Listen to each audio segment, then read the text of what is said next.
Hello and welcome to the Pop Council Podcast, the show where we cover everything in pop culture. Each week on this show, we'll discuss topics in the geek world, as well as various fandoms such as Disney, Marvel, Star Wars, DC, theme parks, and everything in between. Today, we will be discussing the new Terminator animated series, J.J. Abrams' Superman reboot, the WandaVision spoiler recap, we're also going to discuss Zack Snyder's Justice League Mother Box trailer, and of course, Raya the Last Dragon, which opens this week. I'm Jami, Philbrick, entertainment journalist and critic for We Live Entertainment, and member of the Hollywood Critics Association.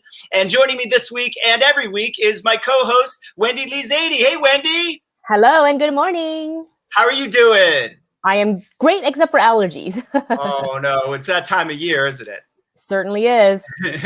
Well, I'm very excited to welcome a guest, a member of the Hollywood Critics Association, a great journalist and a great friend of mine, the great Joel Amos. Yay!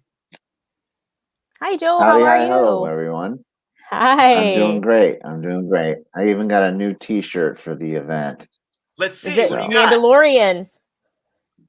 Yeah. Mandalorian and Timothy Oh, Olyphant. nice. Yes. Nice. Gosh, I love that episode so much.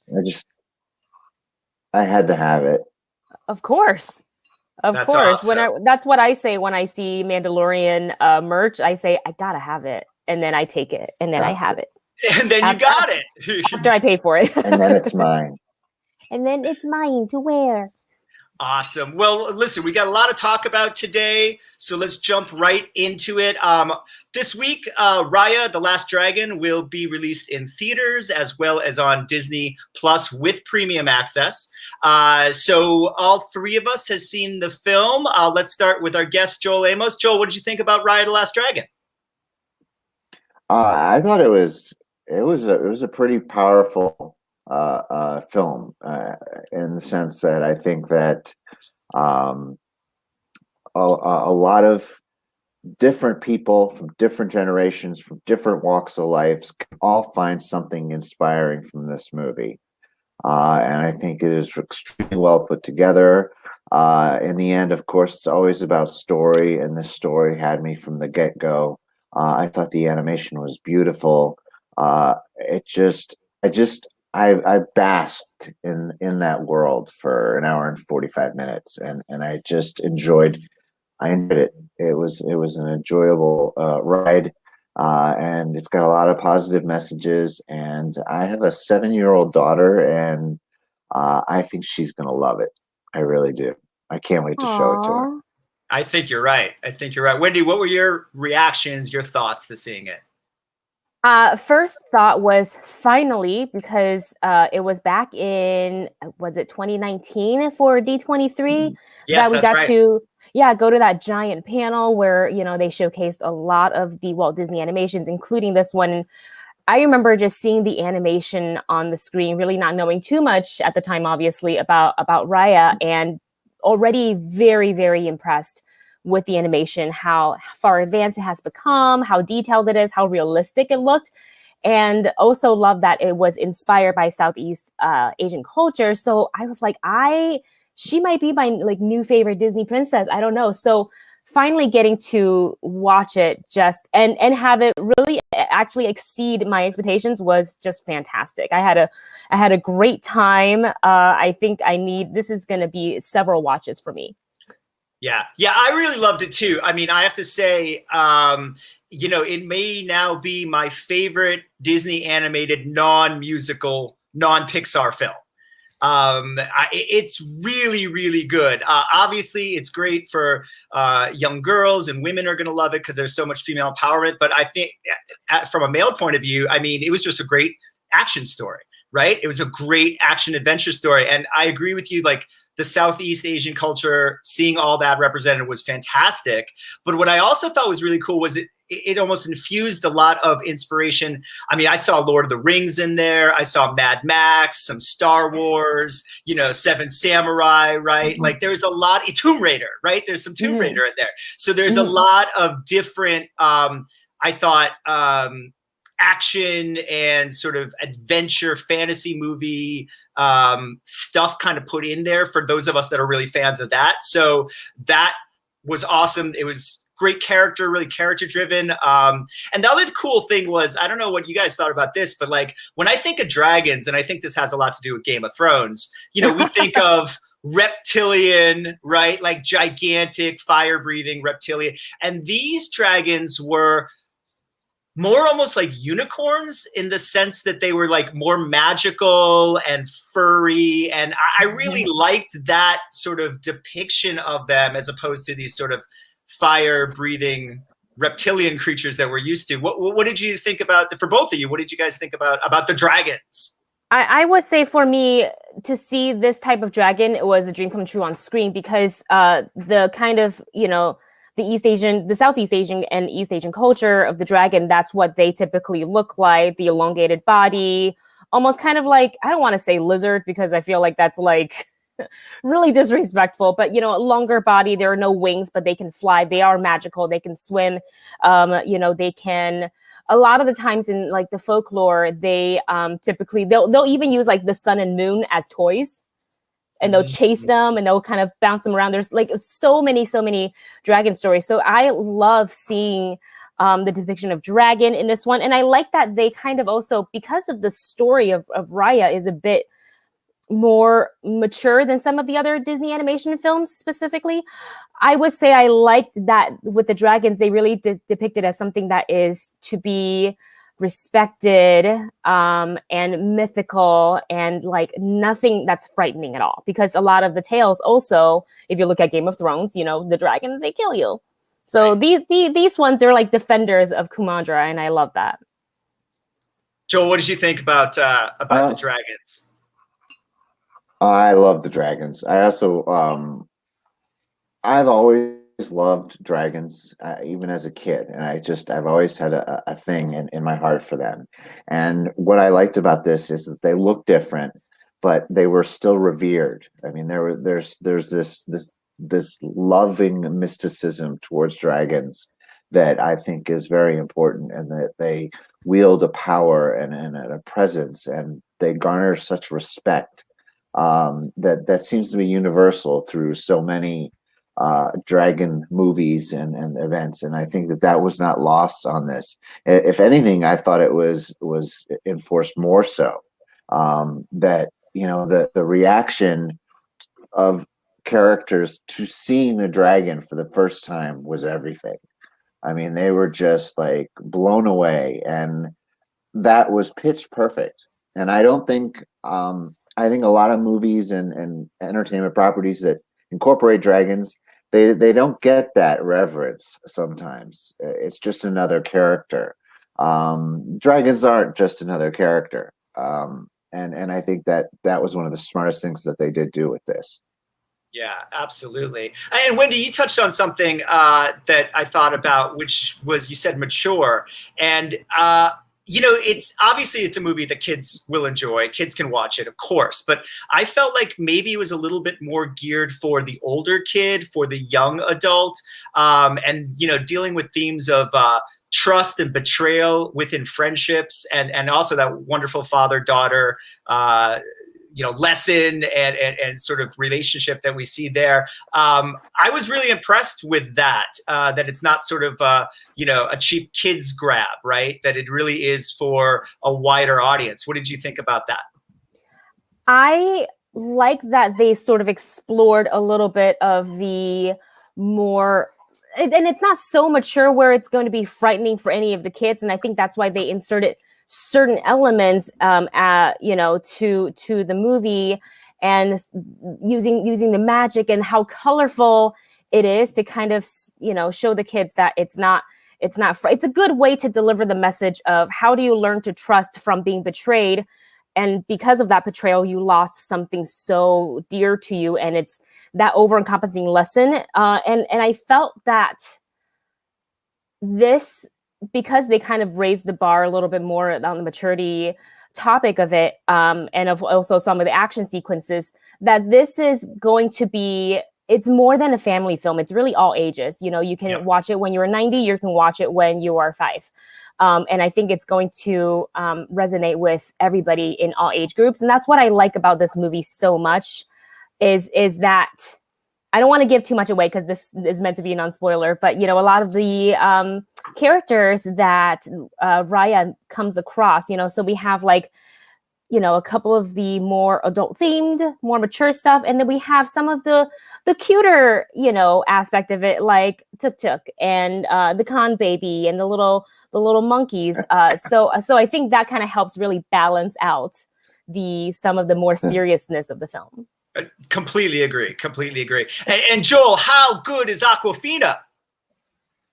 Oh my gosh. There are nuances and subtleties to her performance. And even she questions herself a little bit sometimes. There's a dare I say a human quality to her portrayal. And she's just, they say talent rises, and when pop culture journalists like ourselves or whatever attach ourselves to somebody, sometimes we can go a little crazy. But usually when it's somebody like her, it's warranted, and we can see something in that person. And with each successive thing that she's done since she has come on the scene, she exponentially exceeded our expectations of what she can do. Absolutely. Yeah, absolutely. We have a comment from Trailer Gamer, and they say, so psyched for Raya and the Last Dragon, immediately blown away from the animation, and the fight scenes are on point. And I could not agree. Wendy gives that the old as well. And yes, the chef's kiss. I was invested. I was invested in these fight scenes. Because you see just a little bit in the trailer, so you wonder like, how is it going to play out? It's just a snippet. I was fully invested, and I was like studying. I was like, okay, it gave me full Avatar Airbender vibe. Yeah, and it was actually funny because there were times where I had to like remind my brain that I wasn't watching live action, and like that's pretty like much the greatest thing you could say for any animated film and animation project is to say I forgot I was watching animation. So well, we want to remind you this Friday in theaters where they are available on Disney Plus with premium access. All three of us completely agree that Raya the Last Dragon is a fantastic, not just animated film, but fantastic movie for the whole family. So we all recommend you check it out. Moving along to one of our favorite subjects on this show, and I think one of the favorite subjects of all geeks over the last month or two, is WandaVision. And we are winding down to the final episode coming up this week, episode 8. We saw a little bit of a longer episode with episode 7, and I believe episode 8 is scheduled to be a little bit of a longer episode as well. A lot was revealed this week leading up to the finale. We got the backstory of Agatha Harkness. We got more backstory of our friend Wanda. We got the reveal of what Hayward is up to with Vision's body, and comic book fans will recognize the White Vision. And then, of course, the big reveal that we've all been waiting for I mean, pretty much since Age of Ultron, the Scarlet Witch has arrived. So let's jump into it. Of course, as you will know, we just mentioned a lot of spoilers. So if you haven't watched episode 7 yet, pretend you didn't hear that and come back when you did. But let's jump right into it. WandaVision episode 7. Joel, what did you think? What were your takeaways? Episode 8. Oh, episode 8. Episode 8. Thank you. Yeah, I thought it was pretty epic, and what's been really fascinating about this show is how you think you know what the show is, and then you tune in next week and you think, oh wait, no, it's this. Oh wait, no, it's this. Oh no, it's this. It's this. And this was the epitome of that, and I was really taken. I've always been a huge Paul Bettany fan. I thought he could do no wrong. And those first 3, 4, 5 episodes, people were like, Paul Bettany would make a great sitcom star. Who knew? And like, oh, this and that.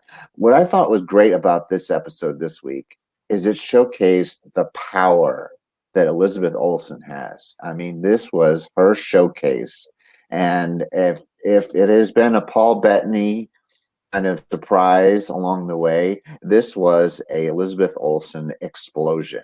And of course, we can't forget Catherine Hahn. I mean, she is like the MVP in almost everything she does.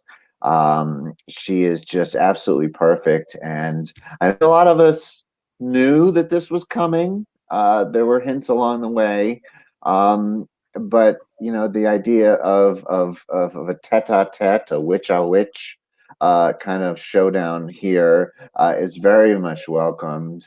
And you know, this show just week in, week out outdoes itself. It exceeds expectations, and you know, you are locked in and wanting to go with wherever it goes next. Absolutely, absolutely. Wendy, we have a question from the Hollywood Critics Association, so we're asking ourselves a question. But what were some of your favorite moments from episode 8? I mean, there were a lot. I don't even know how to pick. It's like the entire episode was my favorite, but I do love that right off the bat, we did get to see Agatha's origin story, because I was screaming at I do this every week now. My neighbors probably hate me. You know, early Friday morning when I'm watching it and I'm yelling at my TV going, why? I need answers. I was really hoping that we would get a glimpse of Agatha, and I actually wanted to know sort of where in proximity she was when the hex started to go up. But we got, you know, her origin story, which I was hoping that we would go to Salem for this, though I was not expecting to see her being on trial by the other witches for being misusing her magic, for being powerful. And the shocker was the person delivering, or tried, I guess, to deliver the final blow to her, was her mother. When she said, mother, please, right, broke my heart. I was like, oh no. And just, right, like, how bad was she? Because she was begging them, I can be good. I can be good. They didn't give her a chance. And I found that interesting, kind of full circle back later when she's having this conversation with Wanda, you know, dropping the name, like the, ooh, she said it, using chaos magic that makes her the Scarlet Witch, and kind of seeing the opposite of that now the table has flipped for Agatha, and she is kind of regurgitating the words of her mother and the rest of the witches, you know, to her back in the 1600s. And I'm hoping in this episode that's coming up that Agatha will have like a change of heart, saying, if they had given me a chance to quote unquote be good, would I still have my mom today? Would I still have, you know, the other witches to look to and help me learn things, and or something like that? So that's kind of where I'm hoping to go. But also, like, a lot of my theories have been incorrect. So I'm not betting money on my theories, but I loved that moment. Yeah, it was interesting because that's drawn from the comics, the Witches of Salem witch trial part of Agatha's backstory, but it was different in the comics, right? So the twist they kind of took with this was it was the other witches that put her on trial, and it was sort of a more of a straight up Crucible type story originally. So I thought that was an interesting twist, but I agree with you. I feel like there's still some stuff yet to be revealed. Again, I also was wondering, like, how did she get caught up in the hex? Was she just chilling out in New Jersey and it happened that the Scarlet Witch came upon her? Like, we don't know. So I don't quite frankly know if we really will discover that or not in the final episode. I don't know how important that really is to the overall story. But that was really interesting. And I enjoyed seeing you know, I agree with you, Joel. Elizabeth Olsen and Paul Bettany have both been really giving a master's class in acting throughout this series, and she gives such a great performance. But it was interesting to see her backstory, some stuff that we had heard about or maybe seen before from different points of view, and seeing it from this point of view. And then, of course, let's talk about this, the reveal that, you know, it's not quite, they didn't quite say she's a mutant, but they basically did say that she's been a witch all along, that the Mind Stone released sort of a dormant magic that was already in her. Do you think that they're leading up to her being a mutant, or is this sort of just hedging their bets for the time being? Joel?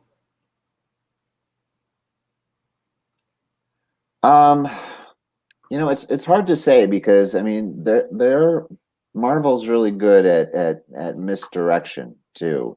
And in some ways before this show started, they were saying that this will play a part in setting up Doctor Strange too. But at the same time, I'm seeing a lot of mutant stuff thread through here. That I believe that they are putting their stamp on the mutant world too. And I think they're basically using this as a huge opportunity to push into corners of the world that maybe they haven't been before. And it's a chance for them to kind of go into some new places and it's not going to look like the Marvel MCU we've seen before, and we all know that. But what exactly it's going to look like, we really aren't really sure. And I think that if anything, this show is showing us that that you should keep guessing because anything is possible. Anything is possible. And a part of me feels like because the MCU is, especially now we're seeing with WandaVision, is going to be interconnected with the movies. So I feel like for some of us who may be looking for answers to the series, I feel like we might not get them until, I guess the furthest would be Doctor Strange 2, maybe a tiny glimpse in Spider-Verse, though I don't know how likely that actually is. So I feel like, we know that Elizabeth Olsen has been confirmed, I believe, to be in Doctor Strange 2. Yes. So obviously they're keeping a lot of things under wrap. Depending on where they go with the finale, would not doubt that Agatha would show up with Wanda in Doctor Strange 2, because it just makes sense. Magic versus magic, all that stuff.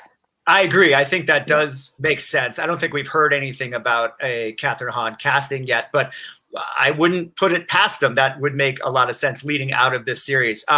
We didn't see Pietro this week, but there was a little talk from Agatha kind of explaining how we saw Pietro in the previous weeks. We know she was behind that magic. One of the questions that's been online, and I'm curious to hear both of your thoughts, but I'll start with you, Wendy, because I know you love Pietro, is this, did she take, we know that this isn't the Aaron Johnson Pietro, right? So did she take the Pietro from the X-Men universe and bring him over? Or is Evan Peters just playing a guy who happens to look like that Pietro we saw in those other movies, and he's been, manipulated to be the Pietro, like a recasting, as Agatha does sort of explain this past week? What do you think the ultimate reveal will be on that, Wendy? Ultimately, she did acknowledge that the Aaron Taylor Johnson version of it is in the ground, full of holes, and she said it so unkindly to Wanda, so it kind of squashed that is, so we know it's not the same Pietro. I feel like even if it's kind of just a recasting, I feel, and this is all fan theory because this is nothing confirmed by Marvel, but I feel like she may or may not be aware of a multiverse and perhaps pulled the likeness and image of that Quicksilver. Ooh, I like that into theory, this Wendy. One. Either that or she borrowed him and she was like, so you're going to come hang out with me inside this hex for a little bit. So it could be both of those. But I like that she called him Pietro for fake Pietro, and that's going to stick now. I need t-shirts that'll say Pietro. Stick. Oh yeah, 100%. I really was hoping that, not that I mind this episode was all about kind of the exploration between the two ladies, but I really was wanting to see what kind of conversation Monica was having with Pietro when she turned around and saw him, because she's aware. They're all aware, especially since they've been watching WandaVision from the outside. What's after he says Snooper's going Snoop, what does she say back to that? Yeah, I mean, there was no Darcy or Monica this week, so, or Vision for that matter, in the proper way we've seen him. So yeah, it will be interesting to see. I mean, I think that was probably done on purpose. I think we probably are saving some kind of showdown with Monica and everyone in the final. I did also want to bring up, of course, about Vision. Now, we've been talking about WandaVision for, since we started the show, Wendy, about a month ago. And one of the things that I had speculated on early was that she had stolen Vision's body and, took the corpse and reanimated it. Mm-hmm. And this was then revealed as to be fact on the show a few weeks ago. And then this past episode was revealed, no, that was a lie. Hayward was lying. And the Vision that we have come to know on WandaVision is not real, which I think is very interesting. Basically to say Paul Bettany has been playing, a figment essentially of Wanda's imagination.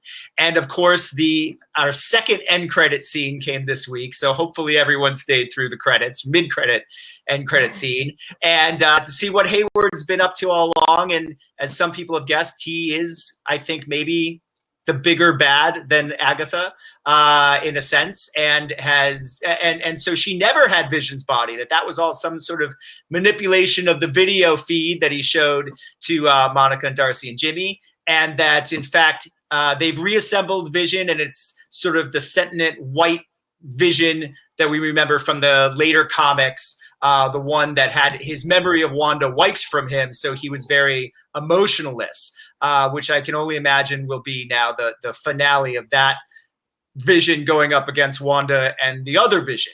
So going into that showdown, Joel, I'll ask you, what did you think about the white Vision and the promise of this big battle in the final episode? One thing that has always struck with me since the beginning of the MCU, and I'll never forget attending the press conference for Iron Man 1, when Robert Downey Jr. said, a movie is only as good as its villain. And in this case, the show, we've kind of had questions as to who the villain is, or maybe we have more than one villain, and how that will shape the world heading forward. And to me, that's what I'm looking for most out of the final episode, is kind of at least some sort of reveal in terms of who we should be keeping an eye on in the future, for better or worse. But that being said, I mean, there are anticipated season finales, and then there's this one, because the show over its episodes has shown us that it can go anywhere. It can go anywhere as big as the imagination is. And I know Marvel has an enormous imagination and a docket of history to back it up. I'm resigned to just let it come over me like a tsunami, and whatever happens, and then I look forward to diving into analyzing it after that. Yeah, absolutely. And which we will be doing. We will absolutely dive into the final episode next week. I'm sure we're going to have a lot. Full episode. Yeah, full episode will be about that. Just WandaVision. I do, while we were talking about Pietro, as we'll call him, we do have one question or comment here I thought was interesting from Tari. I think Wanda may have even created the Aaron Taylor Johnson Pietro as a kid, or at least gave him powers. That's interesting that the brother was created by her altogether. I'm curious about where he got his speed. Did it just come from the Mind Stone, or was he, I would assume, if she's a dormant mutant, that he was probably a dormant mutant too, and that the stone enhanced his powers. But that is for a later chapter in the Marvel Cinematic Universe story. So let's move away from the MCU, and we're going to move over into the DC universe for a little while. Big announcement this week that I thought was very exciting. We have heard this week news that J.J. Abrams, along with the writer, I hope I'm saying his name correctly. Ta-Nehisi Coates. I was going to butcher it a little bit, Wendy, but Ta-Nehisi Coates. There we go. And J.J. Abrams will be producing this film. So it's supposedly going to be a reboot of the Superman story. We don't know exactly what that means. There have been some rumors of Michael B. Jordan attached to the film, which would be very interesting. We don't know if this will be a reboot of the Clark Kent story, or as we're seeing right here, a photo of one of the other Supermen in the DC multiverse. This was President Calvin Ellis, Yes. who was a Superman by night and president by day, and was obviously resembled Barack Obama, was a bit of an inspiration for the character, Grant Morrison has said. So will it be one of the other Supermen in the universe? Will it be a new telling of the Kal-El Clark Kent story? Or is there a possibility that, what does this mean for Henry Cavill's Superman? Will this be sort of an Elseworld story or part of the DCEU? Wendy, why don't we start with you? What do you think? I am very excited that they're teaming up with Ta-Nehisi Coates. Just his writing, he's not just an author, but he's also written comic books, as you mentioned. I believe Captain America, Black Panther. So I'm excited to have his voice as a part of this version of Superman. With that said, for Superman, I don't want to see another rehash of the Clark Kent story. Oh my God. Thank you. I agree. We have Henry Cavill. If he wants to continue to play Clark Kent and Superman, let the man be Superman, right? I am really interested in seeing other Supermans because, they're touching on also, I believe in the DCU, it's also called the multiverse or different Earths. Yes. So I would love to see that. I would love to see this comic book version come to life. I think that would be really, really interesting. And I think it'll show people that more than just the Clark Kent version of the Superman exists. Yeah. And this will sort of let them explore the other comic books and stories that are out there. And I think if that's the route that they're going, and if they're, it's all rumors until it's confirmed as far as the actors who are attached to this, you're hearing Michael B. Jordan. I read somewhere that John Boyega was involved. Like, I mean, either or, yep. I'd be happy with. Give me Jonathan Major, or is it Jonathan Major or Majors from Lovecraft Country? I don't know if there's an S on the end of his last name, but he would also be like, I want to put his name in the hat for Superman as well. But I'm excited. I'm very curious to see where it's going to go. I like the team up of the creative minds behind this. I just am waiting now to see if they decide to give us another Clark Kent.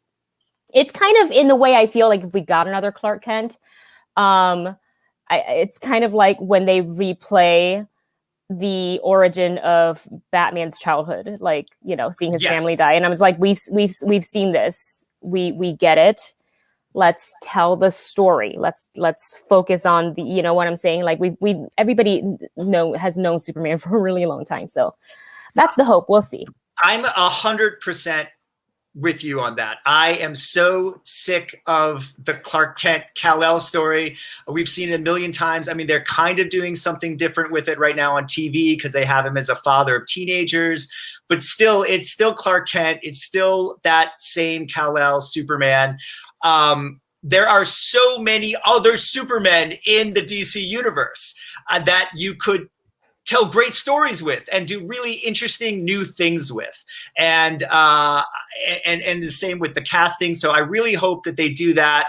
I really hope that they don't do the Kal-El Clark Kent story again. If they do, maybe it'll be something different and new. But like we've said, there are other characters in the DCEU that are already perfect for that we haven't seen their stories. Calvin Ellis is one, but there's a couple other characters. One that was, I think, the son of Zod in a different kind of universe where Zod wasn't necessarily a villain. Jor-El was. So there's just so many interesting things that they can do beyond just showing us Clark Kent from Smallville again. I mean, I just don't think anyone wants to see that. That's basically where I'm on to that. But Joel, let's hear you. How do you feel about a new Superman, or do you want to see the Clark Kent Superman? Is that the model you enjoy best? No, and given who we're talking about doing the creating of this, I am finding it extremely doubtful that we will see another Clark Kent. I think that this is going to start from a completely different place, and I think the Spider-Verse has kind of shown us that this is possible. That we can have different worlds. Audiences will accept it. They will turn out in droves. They're fine with it. You know, it's only as good as the story, as they say. And there are so many rich stories there. My goodness. And we've got a rich storyteller here that is going to get put to work by a producer with a vast imagination. I don't think there's any need to go down the Clark Kent Avenue. Smallville is, let's put it in the rear view. Let's go forward. Let's see what happens, how the dice play out, because I don't think that's this case at all. And I think that there are endless opportunities to tell a story that I think people are hungry for. And I've long talked this with Superman, is that, you know, Marvel gets all the headlines and a lot of the box office, and DC is starting to come back.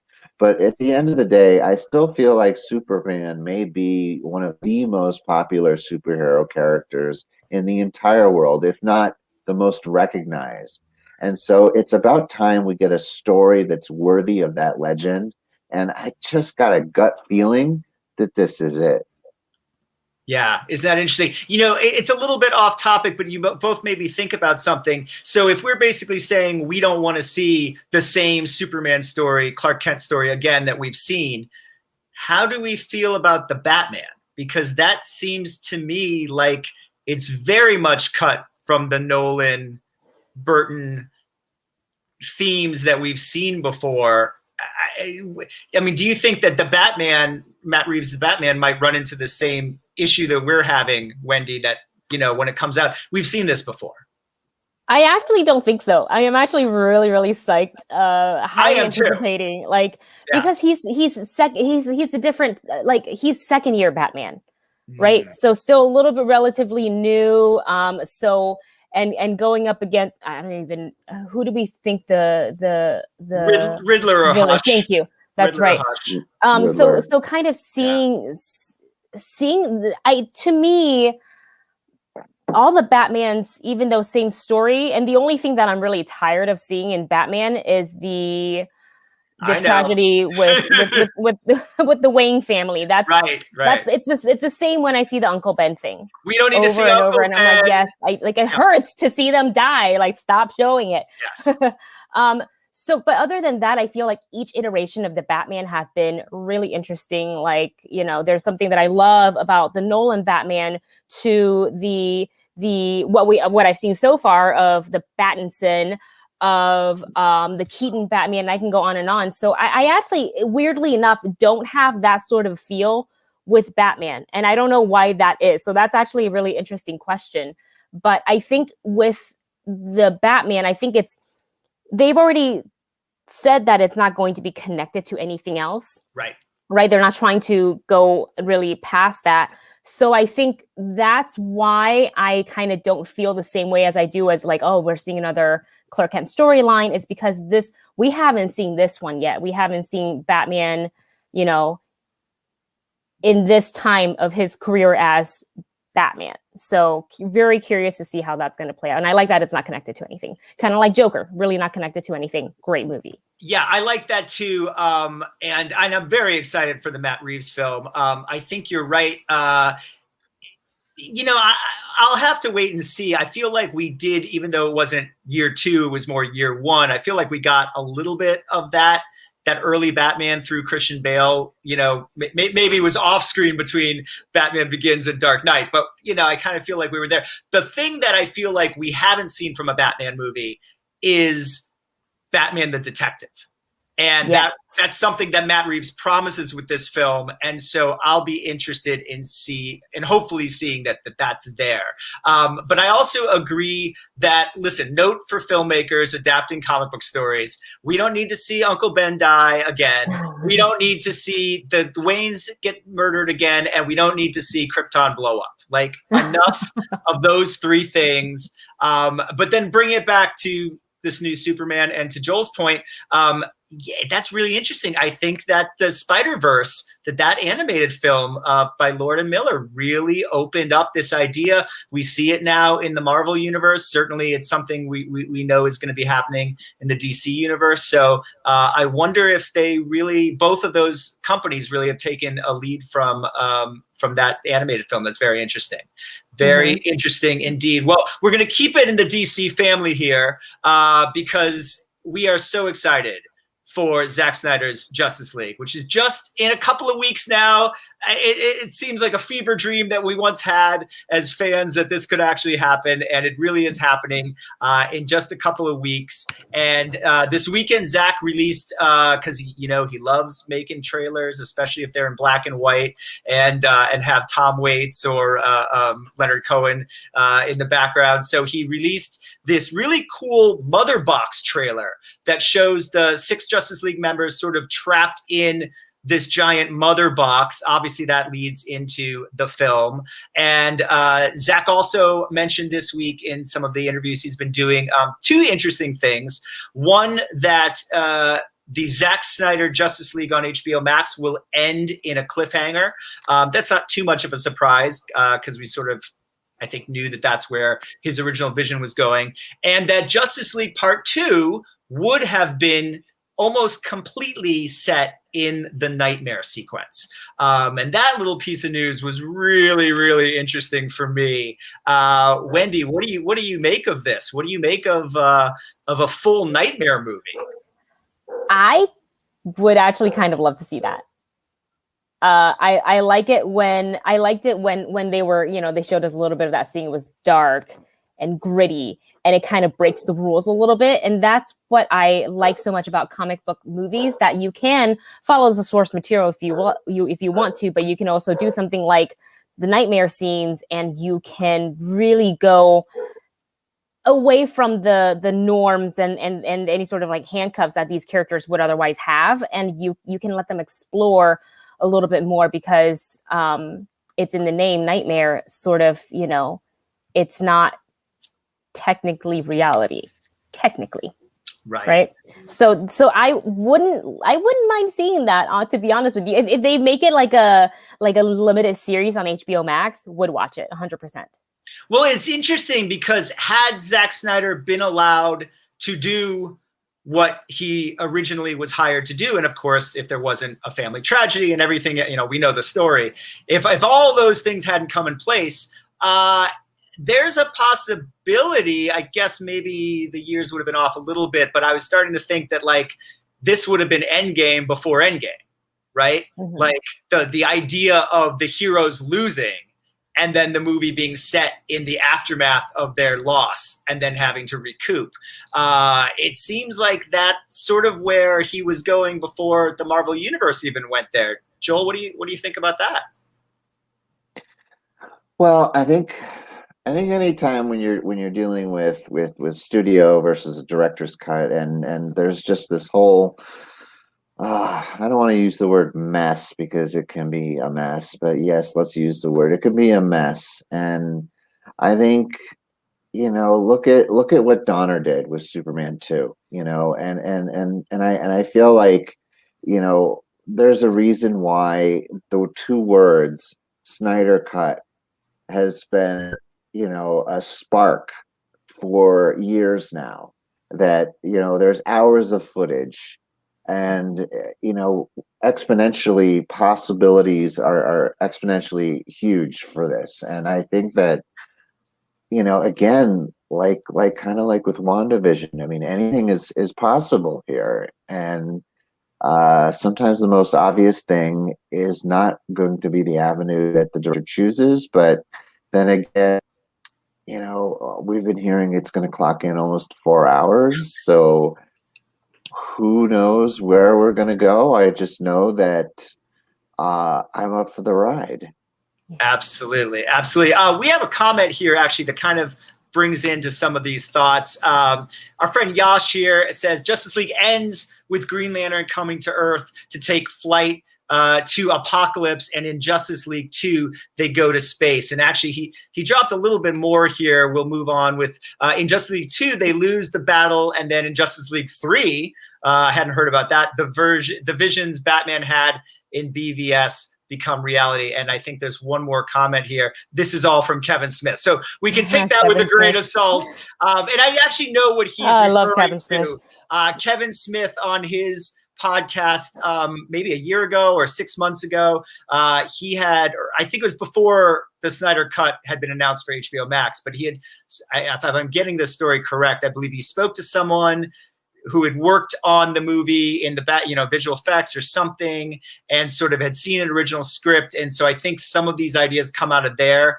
I wouldn't quite hold those as truth just yet. The Green Lantern thing is very interesting because there have been a lot of rumors, was Ryan Reynolds going to come back in this director's cut?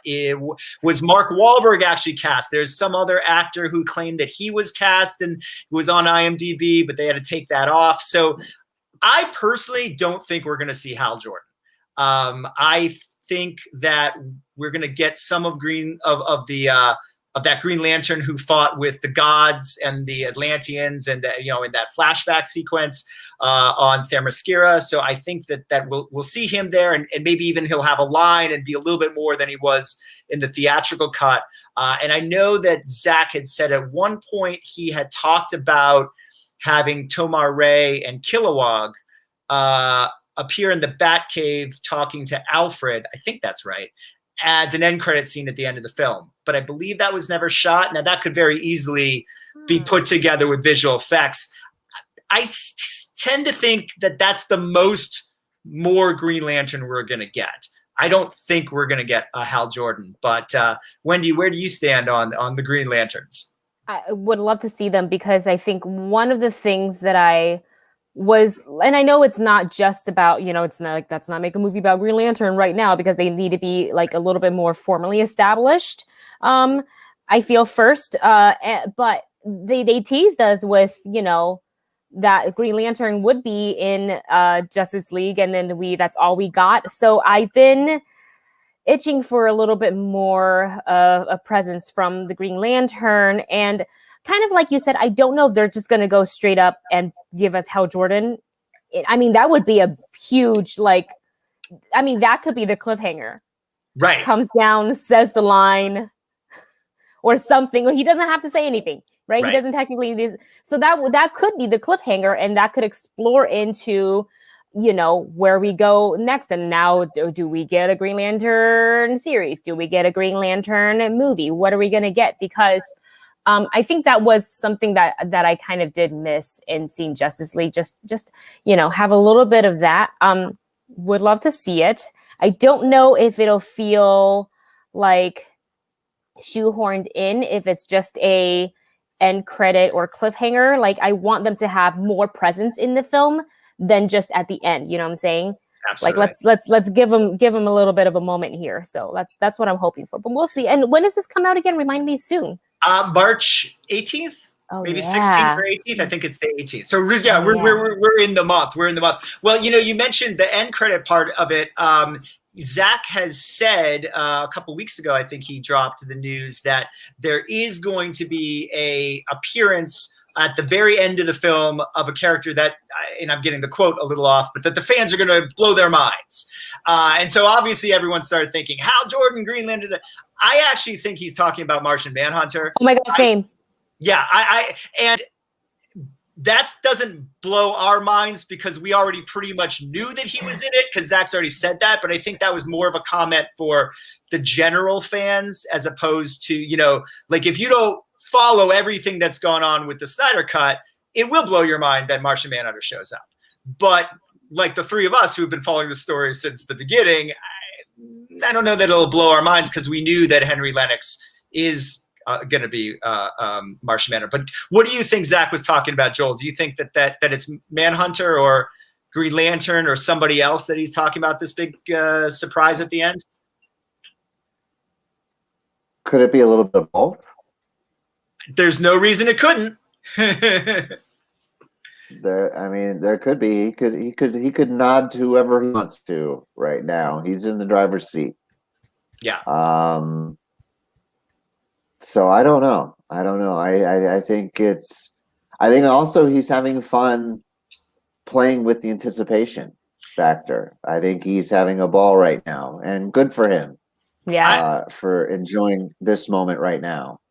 I think you hit it on the head with that. Yeah, you're absolutely right. I mean, he's got all the control right now. You know, he's calling his shots, which is really great. I'm so glad about that. Well, we got a few minutes left, so we want to sort of tackle something that kind of was announced this week and see how we sort of feel about it. The Terminator franchise. Well, some of us thought it might be long gone. It will survive another day as an anime series on Netflix, written by one of the co-writers of the Batman film that we were just talking about, Mattson Tomlin, of Matt Reeves' The Batman, and is going to pen a Terminator anime series for Netflix. So let's start with Wendy. What do you think about this? Are you excited for more Terminator, or have you had enough? I am excited in the sense that they said that this is going to explore the universe in ways that's never been done before. So when they said that, I said, okay, I'm in, because I like Terminator. It's just that they kept on rehashing the John Connor story, which I love. And, you know, I've watched almost all the Terminator movies. I think there was one that I skipped before Genesis. Whichever one that was. Salvation with Christian Bale. Yeah, I think I skipped that one. Okay, interesting. Not by choice. Just like I would just, things didn't line up for timing to see the film, and then I just kind of like never got around to it. But the world is more than just John Connor.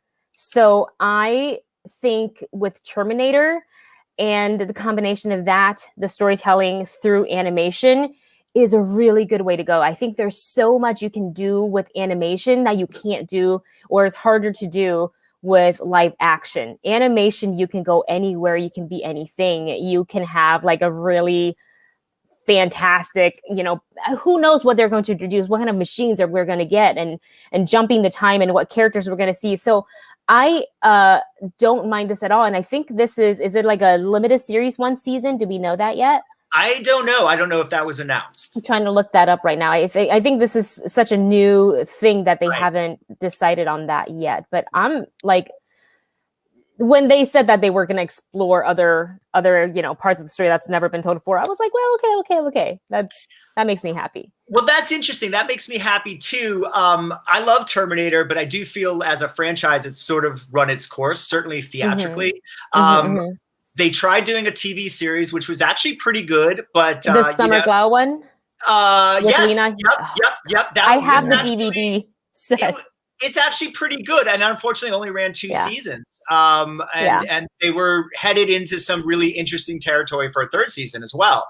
And I know what you mean. It's interesting that they're saying this is going to explore untapped territory, because I don't know exactly what that would be.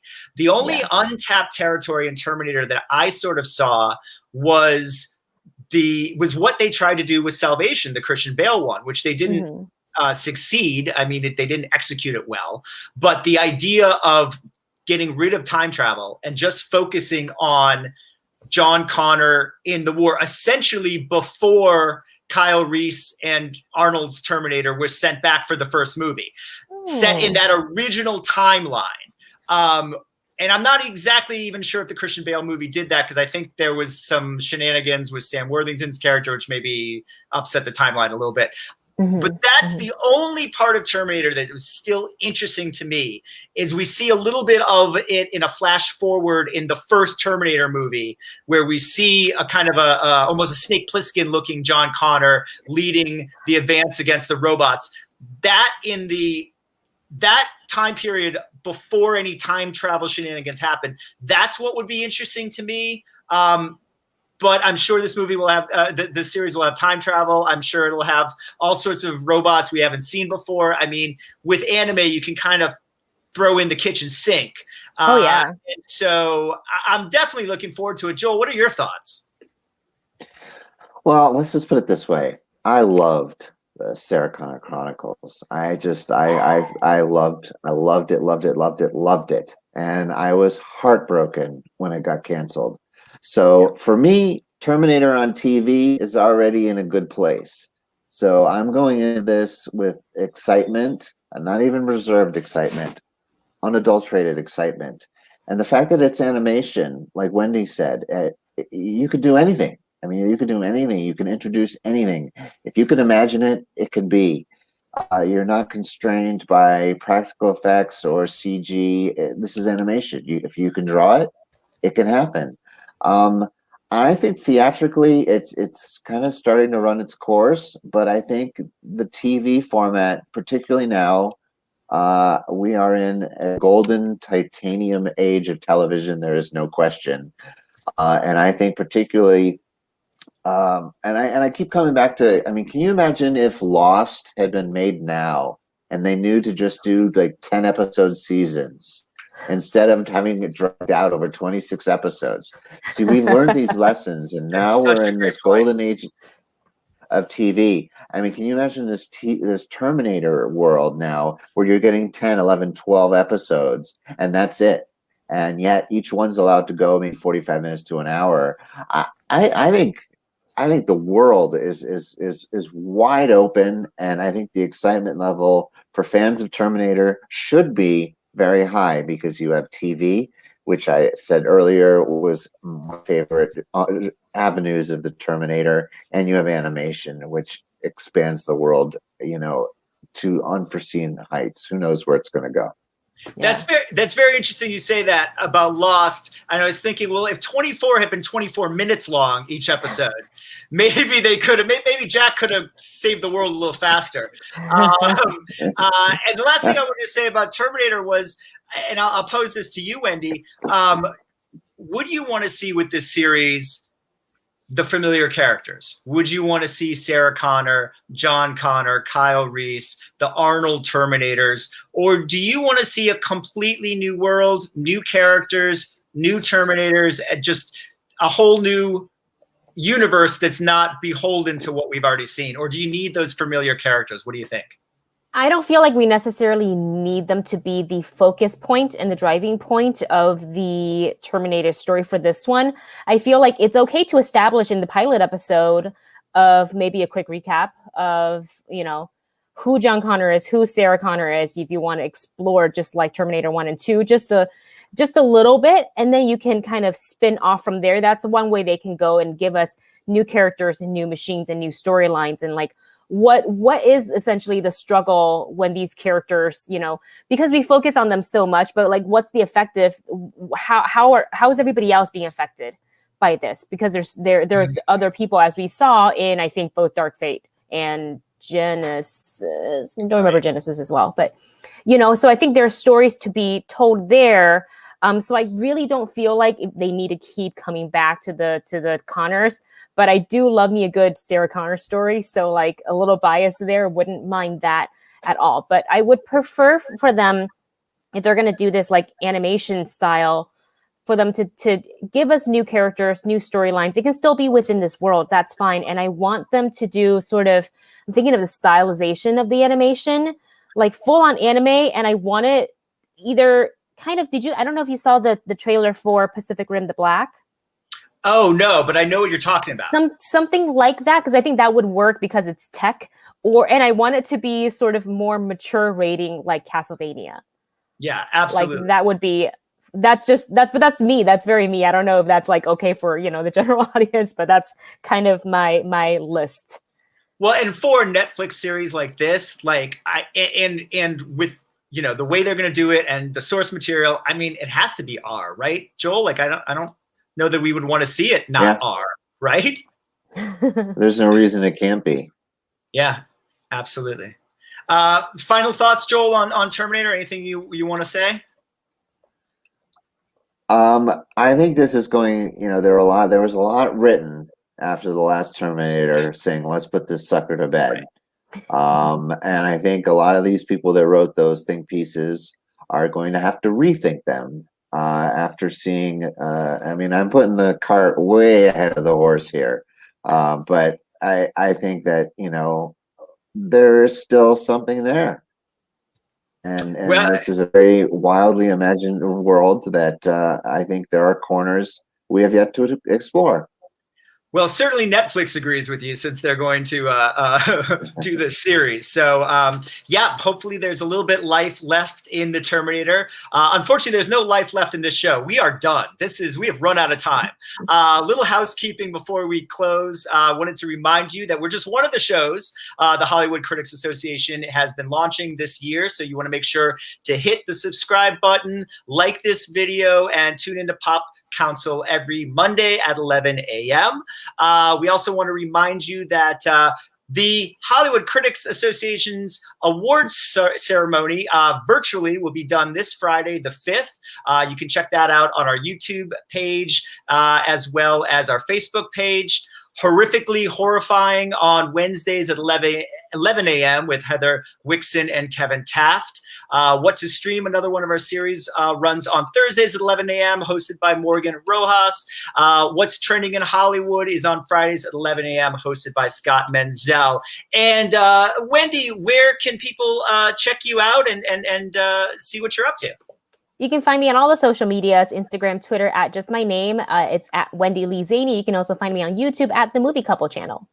Awesome. And Joel Amos, thank you for being here this week. Yay! I'll do my Kermit the Frog. Joel, where can everyone check you out, buddy? Well, thank you both for having me. This has just been an utter blissful joy. I am at the Twitter handle down below right here. I am also known as the Movie Mensch, and you can find me at themoviemensch.com. And I'm all over Facebook, Twitter, and all those other lovely institutions. Awesome. And of course, I'm Jami Philbrick. You can check me out on Twitter and Instagram at Philbrick and Facebook, Jami Philbrick. Thank you all for watching this week. We'll see you next week. Have a great week. Enjoy everything. Bye. Bye.